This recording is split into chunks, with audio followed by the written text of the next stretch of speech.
विकास शर्मा जी निवराना से। राधे राधे। राधे राधे महाराज जी। महाराज जी, मैं पूजा पाठ करता हूँ और करवाता हूँ कर्मकांड। महाराज जी, क्या हमें केवल नाम जप के सहारे चलना चाहिए या समय समय पर स्तोत्र, श्री सूक्त, पुरुष सूक्त, चालीसा इत्यादि का भी पाठ करना चाहिए? नहीं, 5 बातें हमने बताई, एकांतिक में कई बार बताई कि सत्संग, स्वाध्याय, सुमिरन, सेवा, समाधि, 5 सकार हैं। थोड़ा समय हम सत्संग के लिए निकालें, वो भी भगवान का ही तो है ना, क्योंकि इकट्ठे हम नाम में अकेले मन लगावे तो नहीं लगेगा, इसको नवम नवम चाहिए, इसको कुछ बदलाव चाहिए। तो हम 5 भागों में अपने समय को बांट लेते हैं। एक भाग सत्संग, कुछ मिनट हम 30 मिनट 60 मिनट सत्संग के लिए दें।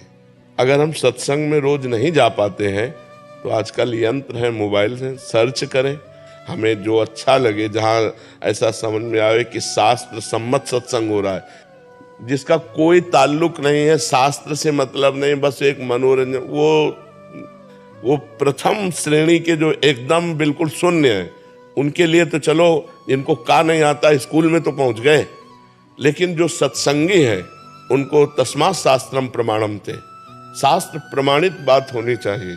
ऐसे नहीं कि वो कुछ पूछ रहे हैं, वो कुछ बोल रहे हैं, वो कुछ उत्तर, ऐसे नहीं। तस्मात् शास्त्रम प्रमाणम थे, शास्त्र प्रमाणित बात होनी चाहिए। तो सत्संग भी सुने तो ऐसे संतों का सुने जो निष्काम हो।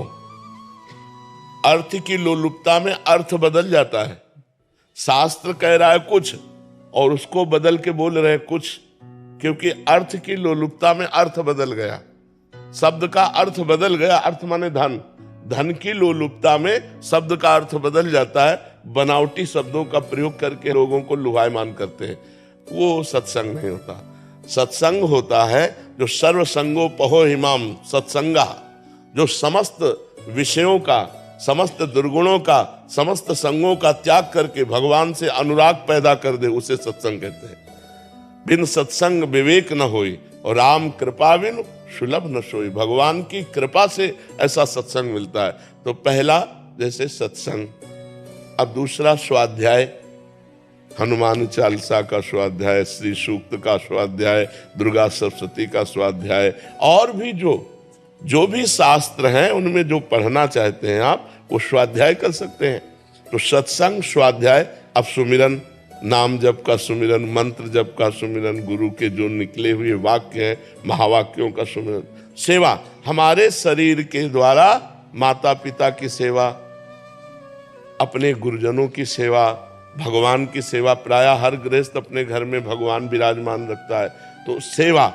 और फिर एक आखिरी बात है जो बहुत जोर की है, समाधि।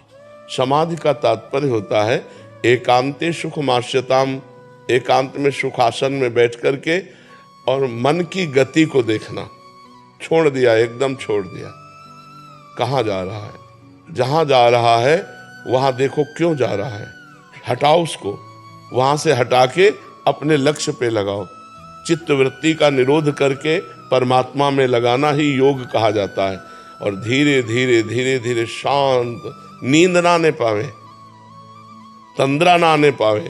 इसीलिए जब समाधि शब्द आता है तो फिर आसन प्राणायाम आ जाते हैं कि प्राणों का संशोधन करके आसन पर बैठकर शांत, और ना कुछ समाधि हो तो कम से कम नाम का ध्यान करे, राधा राधा।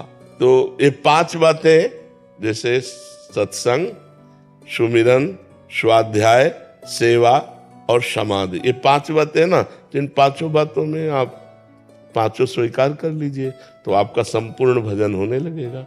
ठीक है। और पांडित्य कर्म में सावधानी रखिए कि जिसका अनुष्ठान जितना लीजिए उतना पूरा कीजिए। अगर जजमान को तो पता नहीं है और हमने अनुष्ठान का पैसा लिया और अनुष्ठान पूरा नहीं किया, तो फिर भगवान देख रहा है, फिर वो आपकी बुद्धि पे हानि पहुंचाएगा। आप भजनानंदी तो आपके भजन को ले लेगा। तो किसी का भी अनुष्ठान कीजिए तो उतना ही अनुष्ठान कीजिए जितना संकल्प लिया है, संकल्प के अनुसार उसे पूरा करेंगे तो आपका भजन मार्ग पुष्ट होता रहेगा।